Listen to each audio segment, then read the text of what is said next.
It's Fans Corner. Welcome to it, and thank you so much for making time for us. And now we are turning our attention to the Nedbank Cup Last 16. We've just watched Orlando Pirates against Baroka FC out at the Escotini Skamaminzel Orlando Stadium in Soweto, and Pirates winning that game by 3-1, and therefore advancing into the last 8 of this competition.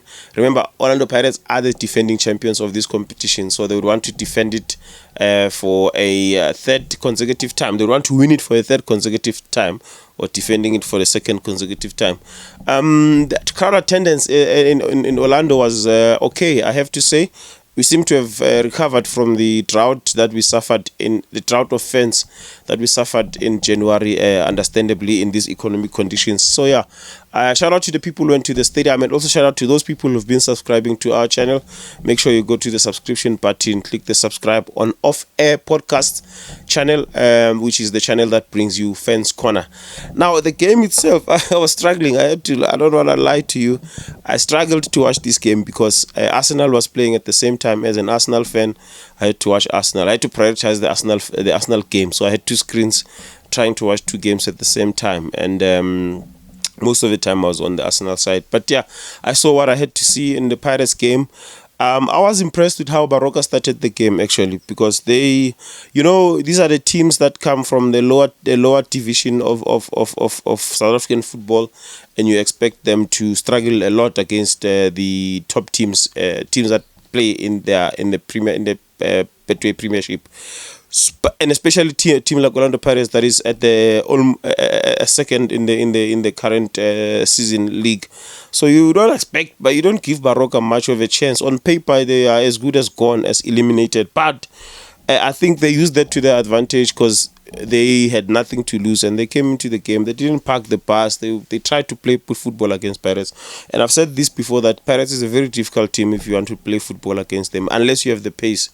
If you have the pace, sometimes you tend to trouble them. And I think Baroka do have some pace about them, especially on the flanks, but it wasn't meant to be today.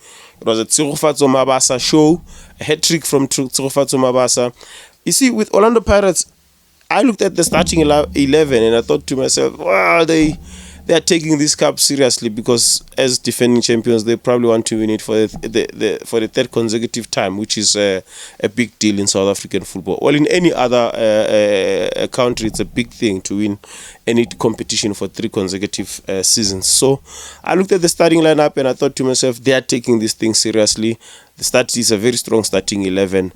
The one position that Pirates seem to be able to do chop and change, and it doesn't really affect them as much, is the striking position, because most of their goals don't come from the striker. Most of their goals come from the midfielders, your flanks, your Relebogile Mofokeng, your Nkota, your Mbata. You see a lot of midfielders scoring goals, including Hoto, who these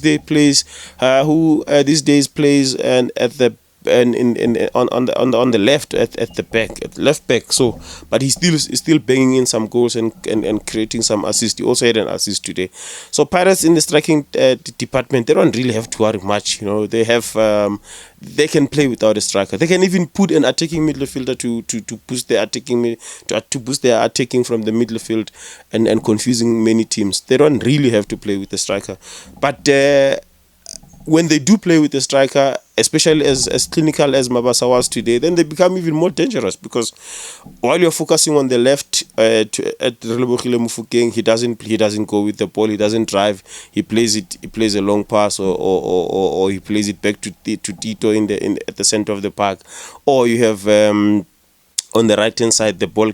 So while you're busy focusing on those flanks, which have been more dangerous for Pirates this season, then you have a striker who comes in and bangs in a hat trick. Then how it becomes very difficult. But I have to say that a shout out has to be given to a credit has to be given to Baroka, because they made a game out of this thing, because they had nothing to lose, obviously, like I've already said.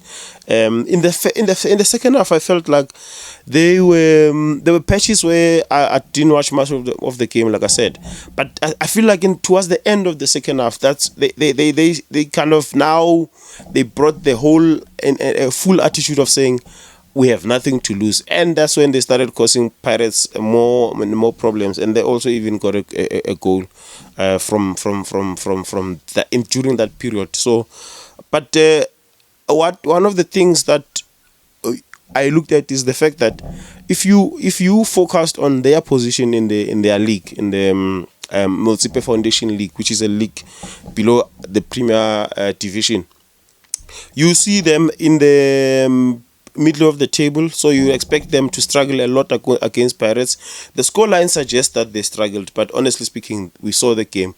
We saw them making a game out of it, trying to take the game to Orlando Pirates. But at the end of the day, it's about the quality of players you have on the pitch and also at the bench. I think quality wise, it was definitely going to be a mismatch all day, any day. It was going to be a mismatch.